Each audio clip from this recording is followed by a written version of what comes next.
Hello, guys. Hope you're doing well. I'm Melanie. If you enjoy a good Reddit story, feel free to hit that subscribe button. I won't stop you. Right then, let's crack on with our first story of the day. The first story comes from Fraxial in the Relationship Advice subreddit, and it says, I, 35 male, feel like a cash cow for my girlfriend, 38 female.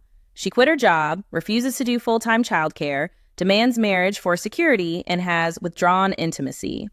I need an outside perspective because my resentment is hitting a breaking point. We have been together for 6 years and have 2 toddlers, aged 2 and 4. We are in Germany, so it is not so unusual to not be married. The financial career issue. My girlfriend used to have a secure, high-paying state job. She decided to quit to open a hobby shop focused on coaching and spirituality. I supported her, but it is not working out well. The business is failing to gain traction. I thought she would be happy with that since it was her dream, but instead she is stressed and angry. I am currently covering us financially, but we are at a point where our lifestyle needs to downgrade significantly to make this work. The childcare conflict. Despite her business struggling and needing more time to develop it, she refuses to send our kids to a standard kindergarten with normal hours. Instead, she insisted on a private one that closes at 2 p.m. This creates a cycle. She says she can't work enough to fix her business because the kids are home by early afternoon. Then she blames me for not doing 50-50 childcare, even though I work a full-time job to support us. She claims she does much more than me, but I take over immediately after work. I feel I am burning the candle at both ends. The marriage pressure. Suddenly, she is pressuring me to get married. She openly admits she is realizing she is not financially secure for the future because of her career pivot, and she wants the security of marriage. It feels like a transaction, not a romantic progression. She wants me to be grateful for the situation, but I feel trapped. The intimacy issue. On top of the financial and logistical stress, our intimacy is non-existent. Since our second child was born, we have been intimate twice in the last year. I feel she isn't attracted to me anymore and simply views me as a provider or utility to fund her lifestyle choices. I feel used, entitled, and unappreciated. I'm hesitant to marry someone when the relationship feels so unbalanced. Has anyone dealt with a partner who sabotages their own work time, like the 2 p.m. pickup, but blames you for the lack of support? We are seeing a couples therapist. It helps a bit, but I have the feeling I can't really carry the unbalance of the relationship. The therapist seems to believe I am the typical only work guy, even though I cook 95% of all dinners, do the groceries, and take care of the kids as much as possible. Thank you. TLDR. Girlfriend quit high-paying job for a failing hobby business. She insists on partial childcare with a 2 p.m. pickup, then complains she can't work and that I don't do 50-50. She now demands marriage for financial security while our intimate life is non-existent. I feel used. P.S. I use software to restructure my text into categories, but it is otherwise authentic. Oh my, this is really sad. Let me tell you something. This sounds like a toxic cocktail of entitlement and emotional manipulation. I can't even believe this right now. You've got a partner who seems to want it all without putting in the necessary effort or compromise. She's quitting a secure job for a hobby shop. A decision that was, what, inspired by unicorns and rainbows? And then, oh boy, she picks an inconvenient childcare option, complaining about not having enough time when she's the one limiting her hours in the first place. Are we serious right now? I mean, it's like she's setting herself up to be stressed, but somehow it's all your fault for not doing 50-50. What on earth? And now, the marriage pressure. Seriously, it feels less like I love you and more like I need a safety net while I gamble our future away. Listen, if she's not putting effort into intimacy, into financial equity, or into family decisions, but just wants you to sign on to all her demands, well, you need to step back, because your literal emotional and financial crutches aren't healthy for either of you.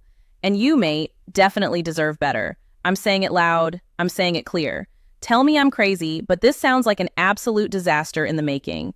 If you're stuck, time to pack the mental bags and get real clarity on whether dragging yourself through this emotional mud is worth the goal of making it work.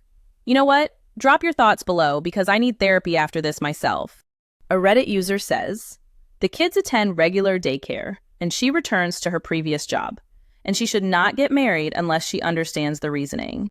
OP responds, well, if I say that, and I did out of frustration. She directly cries and tells me I am inhuman and evil.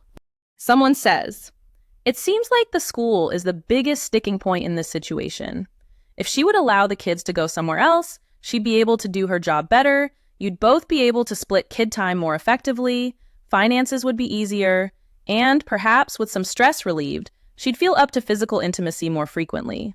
Why is she insisting on this specific school over the less expensive, longer day one? It seems that if she is holding such a firm position here, she has some sort of reason. Does the other school have a less than stellar reputation? Does this school offer something unique and important? Is it just a prestigious name that she believes will get the kids into a better school later? Are there other ways to obtain that specific element? For example, if it's a language school, maybe she can start some language learning app or something and pick up the language on her own." OP provides more information in the comments by stating, "It is a specific kind of school in Germany that is focused on nature and well-being of kids." I mean, it is great, but I think other schools can be great too. She is convinced other schools are horrible and do not respect kids. Throwaway 22989 says, "I don't know how property and estate matters work for married versus unmarried couples in Germany. This is coming from someone in the US. Do not get married to this person. I would not be able to survive this if I were you. Based on what you're describing, it sounds like you need the relationship and dynamic to take a turn rather than end altogether. So I'll address that. In addition to couples therapy, she needs personal therapy. A lot of these changes sound like they transpired after having kids. She may have undiagnosed postpartum depression or depression that developed after having kids, so not strictly postpartum, but generalized anxiety and depression. Giving up the stability of a state job when you have just had kids is where alarm bells for depression would go off for me, because I personally would not care as much about experimenting with my career with stability on the line once I've had kids. Secondly, this may address or help address the intimacy issues, which are undoubtedly exacerbating every single part of this. When you go through rough times, which will happen, it's important to be able to rebound in the relationship with closeness and trust. And physical intimacy is so huge in that. So this needs to be a central part of postpartum therapy and couples therapy. Thirdly, financially, everything is on you right now. That's simply not fair, especially if this was not agreed to prior to having kids. She did a tremendous, priceless labor in bringing your 2 kids into the world, so I can understand why she would want some time to herself as a new mom. But if that's the case, my suggestion is that she go back to working full-time in her stable role if possible, or something similarly stable, and send the kids to daycare full-time. Part of her recovering mentally and physically after having kids will likely mean she needs time for her own fulfillment and hobbies without jeopardizing the kids' stability. Is there any way she can do that as a hobby and not as her career? Lastly, is there any way to get more assistance for you? You are burning out and that will lead to a dead end. It's not sustainable to essentially be a single parent in a multi-adult household. But from what you've written, it sounds like your partner might be mentally or emotionally missing in action, in part because she might be depressed, which is important to address. In the meantime, you need emotional and practical support as well. Is there family nearby, friends for play dates, or ways household obligations like cooking and cleaning can be made easier on both of you? These would be my top priorities to discuss in couples and personal therapy. OP responds, "Thank you for taking the time to write such an insightful comment. We are already seeing a couples therapist who suggested we both get individual therapy for past trauma. She indeed had postpartum depression after the first child, and she was seeing a psychologist for 1 year. Now the dynamic is a bit different. I feel clearly repulsed by the suggestions to marry for securing her financial choices. I think I want to hear that she is grateful she could pursue such a life decision without worrying financially. But instead of this, I hear daily that we live unfairly because I bring the money. On top of that, she knows I will become quite wealthy through inheritance, and she often makes comments to me in this direction."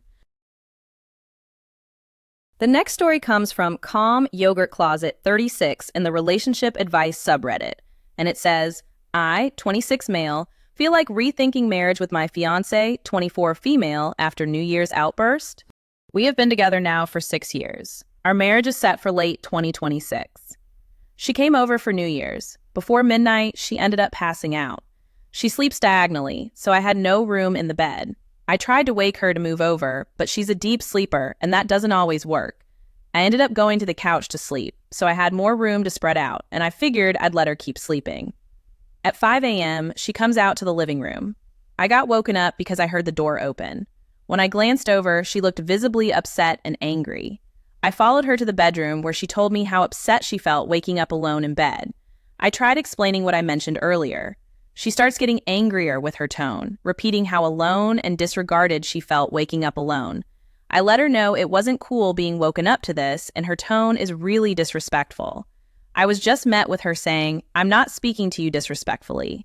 This same trend continued for the next 15 minutes, and at this point, I'm starting to get frustrated with the situation and tell her she should have left me out on the couch to sleep. That obviously wasn't the right move because the conversation shifted to that remark being the topic of the argument from that point in time. As the conversation continued to get heated, I just told her I wasn't going to talk to someone who's being disrespectful to me and brushing off my concerns. I need to sleep, and I don't appreciate waking up to something like this. The conversation continues, and she says, "I can't do that. She's going to leave. She's having a panic attack, and I need to talk to her." Now I'm starting to speak angrily, and I let her know she's free to leave at any point, but she should wait until later in the morning with all the police and possibly impaired drivers on the road from the New Year's celebrations. I tried to walk out of the bedroom, and she ended up blocking the door. She's done this before. I gently go to move her out of the way. I ended up not leaving the room. Afterwards, we talked through things, albeit not perfectly, and we resolved the issue 1 to 2 hours later. After everything, I'm still shocked. She's done similar things in the past where she will wear me down for an hour. No matter what I say, she won't reflect on how she's speaking to me. When I finally blow up because I've been talked down to for an hour, suddenly I'm the bad guy for speaking to her that way. I'm not perfect. I make mistakes, but moments like these leave me feeling confused, hurt, and lost. I try to communicate what she's doing, and she immediately denies it. I'm scared for marriage because it feels like she can't maturely communicate how she feels without mentally imploding, and sometimes she gets unhinged. Any advice is appreciated. Thanks. Puzzled Safe 4801 says, "Good Lord, why are you engaged to her? It was exhausting to read your post, so I can't imagine how exhausting it is to live it. Is this what you want your life to be?" OP responds, "We met when I was 19 and she was 18. Nothing felt forced when I met her, and it was like I had known her my whole life. I am not very experienced with relationships because she is my first. I love her as a person, but I am questioning if she would be a good partner with her trauma and what she suffers from. It's worn me down over the years, and I think I've finally cracked with the constant issues and outbursts."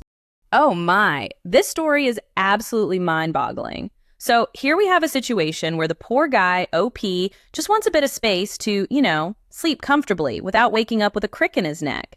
But apparently, that's an offense worthy of an early morning showdown. I mean, for crying out loud, who thought waking someone up at 5 a.m. for this was a good idea? And the worst part is, OP's fiancé has this lovely habit of dragging her partner into these never-ending battles of attrition.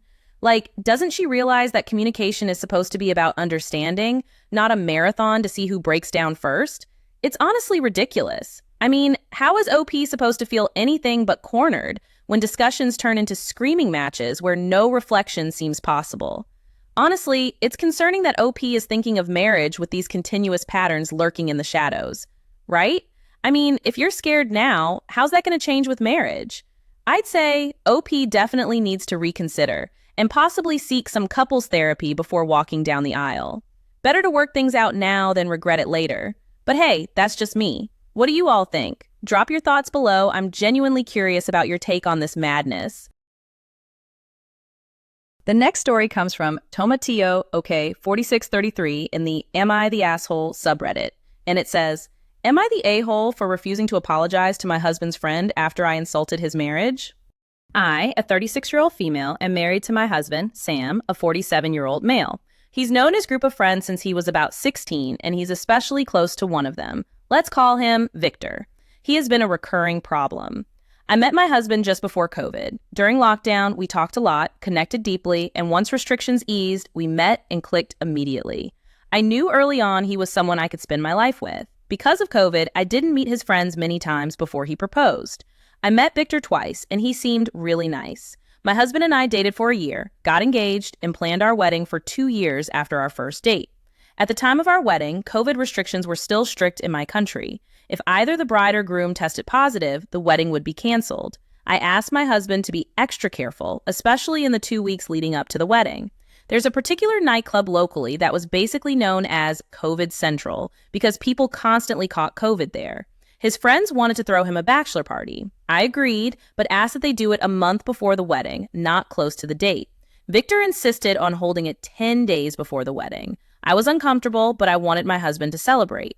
I told my husband to have fun, but to just avoid that specific club. He agreed and told his friends. Victor took him to that club anyway. My husband insisted on leaving, but Victor guilt-tripped him into staying, saying he booked a $1,000 VIP table, despite my husband saying no. My husband is a huge people pleaser and went along with it. 4 days before our wedding, my husband tested positive for COVID. 5 other guys who attended the party got it too. I was devastated and furious. We had to postpone the wedding by a week, pay extra fees, and some of my family who had gone through a lot to attend — international travel was very difficult then — couldn't make it anymore. I seriously considered not marrying him, not because he got sick, but because he didn't stand up for himself or us. Ultimately, I let it go after my family and friends encouraged me to be understanding. This wasn't my only issue with Victor. 3 months before the wedding, my husband was renovating his flat and needed temporary storage for his TV. Victor had borrowed $100,000 from my husband to buy a 6-bedroom landed house that he lives in with just his wife. 4 bedrooms were empty. My husband asked Victor for a favor if he could store his TV in one empty room for a few months. Victor said no, claiming his wife wouldn't allow it, and he feels that having a TV, even though boxed up, isn't great because it would ruin the aesthetics of the house. He suggested my husband store it in the garden where he keeps tools, knowing it would get damaged if it rains. My husband didn't push. I ended up storing the TV in my bedroom at my parents' place. I'm Asian, live in an extremely expensive city, and moving out before marriage isn't common. For your information, Victor paid the money back, but it took him 2 years to do so. Victor is a lawyer, and so is his wife. He drives a fancy car and always needs to look rich. Victor has also been openly chauvinistic. After we got married and hung out a bit more, I saw his true colors. At a party, after his wife had recently given birth, I told her she looked amazing and glowing. Victor chimed in and said, no, she still has weight to lose and pimples to get rid of. I was livid. She looked incredible. Her waist was probably 25 inches 3 months postpartum. I immediately shut him down. He frequently speaks harshly to my husband. For example, his 4-year-old daughter was trying to explain a game. I got the game immediately because I work with kids, and my husband took a while to get it. Victor said, wow, you are extremely slow. What a useless person you are, in a joking manner. It's this type of joke of putting him down that Victor enjoys, and I felt so uncomfortable. I understand guys joke harshly, but to call someone useless, stupid, or a loser is just cruel. My husband will laugh it off. My husband, on the other hand, has never called anyone, nor any of his friends like that, or put them down. I've had to stand up for my husband more than once, tactfully, of course. When I asked my husband why he tolerates it, he just said, Victor is like that. They have been friends for more than 30 years. Victor treats his wife terribly, openly admits he doesn't love her that much, calls their relationship transactional, and sees her primarily as someone who supports his career and property investments because she is also a lawyer. He never takes her on dates and refuses to travel alone with her. He always insists my husband or other friends join them. I rarely hang out with them because I don't want to put myself in a situation where I get worked up by his comments. Fast forward to a few days ago. Victor called my husband. My husband put him on speaker because Victor video called him and my husband didn't want to hold his phone. I was beside my husband in the study, working. Victor insisted my husband go on an overnight trip out of the country with him and his wife. My husband didn't want to go. We have cats and would need to arrange care. Our cousin usually comes to stay for a week when we travel, but asking her to come for just one night felt unreasonable. When my husband suggested a day trip instead, Victor got angry. He said things like, is it because your wife won't let you? Is it because you have no money? I'll pay for the sitter. What a loser you are. I'll pay, bro. Give me a price. What nonsense excuses. It went on and on. Then Victor said something that got me so worked up. You've changed ever since you married her. She's controlling you, isn't it? That's when I snapped. I said, I'm here. And yes, I'm going to control this conversation. I'm sorry your relationship with your wife is so miserable that you need to interfere in ours to feel better. It's pathetic that you can't be alone with your wife and need my husband as a buffer. My husband said no. No means no. Please respect his boundaries and go away. Then I ended the call. My husband was shocked, but he understood that Victor went too far. I told him I was hurt and disappointed that he didn't immediately stand up for me when Victor blamed me for controlling him. My husband apologized and said he planned to talk to Victor and set boundaries, especially because they have mutual friends they hang out with a lot in groups. But Victor now refuses to speak to him unless I apologize for insulting his relationship. I don't want to apologize. I feel bad for exploding, but I'm exhausted after years of disrespect. What should I do? Am I the a-hole? Oh my, this is really infuriating. I mean, seriously, OP, why on earth is your husband still hanging around with Victor? What am I even reading? I can't wrap my head around how your husband allows this toxic friendship to persist. And the worst part is, Victor doesn't even hide his disdain for everyone else's feelings. It's literally absurd how he undermines your husband at every turn. And yet, he's still around like some unshakable thorn. Now, let's talk about you snapping, which was well-deserved, by the way. You've been awfully patient with this Victor character, and I completely understand your boiling point when Victor has the audacity to suggest you're controlling your husband. What's the excuse this time? Some people really have a nerve, don't they? And tell me, why are you expected to apologize? Are we serious right now? The bloke needs a reality check, not an apology. Your husband ought to reevaluate this friendship because honestly, it's just, I don't even know anymore. If you're listening this, you felt that too. Let me know what you do in this situation. Seriously, why do people put up with such nonsense? Someone comments, Victor not speaking to your husband is a win-win if I ever saw one. Good riddance. And please, please do not apologize. Our last story comes from Elegant Balance 5565 in the Am I the Asshole subreddit, and it says, Am I the a-hole for wanting to buy my own property now, even though my boyfriend is against it because he wants us to buy one together later on? Context. I, a 28-year-old female, work for a bank. I don't know about other countries, but in mine, it's very common for banks to have special staff housing loan schemes. In my bank, rates range from 1.5% to 7%, depending on your performance evaluation, number of years you've worked for the bank, and other factors. The bank also gives the lowest rates, between 1.5% to 2%, 5% to a set number of people, so there's a lottery system in place for those loans, as the number of eligible applicants is always greater than the quota. I was selected for a 2% loan for 2026. I just have to utilize it before the end of this year.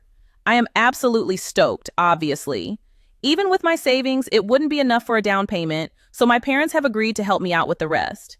I spoke to my boyfriend when I was told I got the loan, and he was less than enthusiastic. He asked me when I applied for it, and I told him I applied in January 2025 before I met him.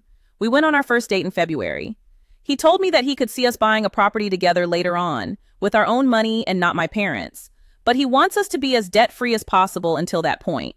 But in my opinion, opportunities like this don't come every day. And if I let this go, I will have to apply again. And there's no guarantee that I will get the same terms again. Plus, with my parents helping out with the down payment, all the stars are kind of aligning at the moment. Would I be the a-hole if I wanted to go ahead anyway? Someone says, You're not the a-hole. He's not even a fiance, so his cart is a block ahead of the horse. It is very selfish of him to want you to put your life on hold just in case the two of you build a life together, and then he would feel left out. It's not even a real problem. Mind that I'm not saying he is a complete a-hole. Nothing here indicates that. But this outlook is unfair and self-centered of him. He's worried about you getting something good that he doesn't get. That's not the kind of reasoning that you should indulge. You have a rare opportunity, and you absolutely should take advantage of it. Edit. I might even be being slightly unfair to him. He might genuinely just be motivated by the desire to avoid debt. That doesn't make him any less incorrect, of course, as you are a separate adult with reasoning capacities and are not bound to his particular economic sensibility. Take advantage of your loan, thank your parents again for being so lovely, and secure your future. OP responds, Yeah, I feel like he's just scared that I won't be willing to take out another loan or sell the property that I have later down the line when he's ready to buy. But I also feel like he's getting a bit ahead of himself. A Reddit user says, You are not the a-hole, girl. You've been together for less than a year, and he's already trying to hold you back from a 2% loan? That's insane. Buy the property. You can always sell it later if things work out with him, but you'd regret passing this up way more than losing a boyfriend who doesn't support your success. Let me tell you, relationships can seriously complicate the simplest of matters. I mean, we're talking about a golden opportunity here. A freaking 2% loan, for crying out loud. It's literally like the bank fairies decided to bless you with some financial magic, and your partner comes in with a, yeah, maybe we should be debt-free first. I mean, what? But hey, I'm not getting all philosophical on you guys here. Here's where it's at. Life throws these curveballs, and you either grab them by the horns or watch them pass by while you leisurely contemplate the meaning of financial independence. All right, rant over. Here's the deal, folks. If you enjoyed this roller coaster of emotional highs and lows, make sure you let me know. Seriously, drop your thoughts in the comments. I'm not even sure I fully comprehend what's happening anymore. Click that subscribe button because there's a lot more madness where this came from. And remember, we've got a ton more stories just waiting to be dissected. So go binge on those videos and let's keep this wild ride going. Catch you in the next one.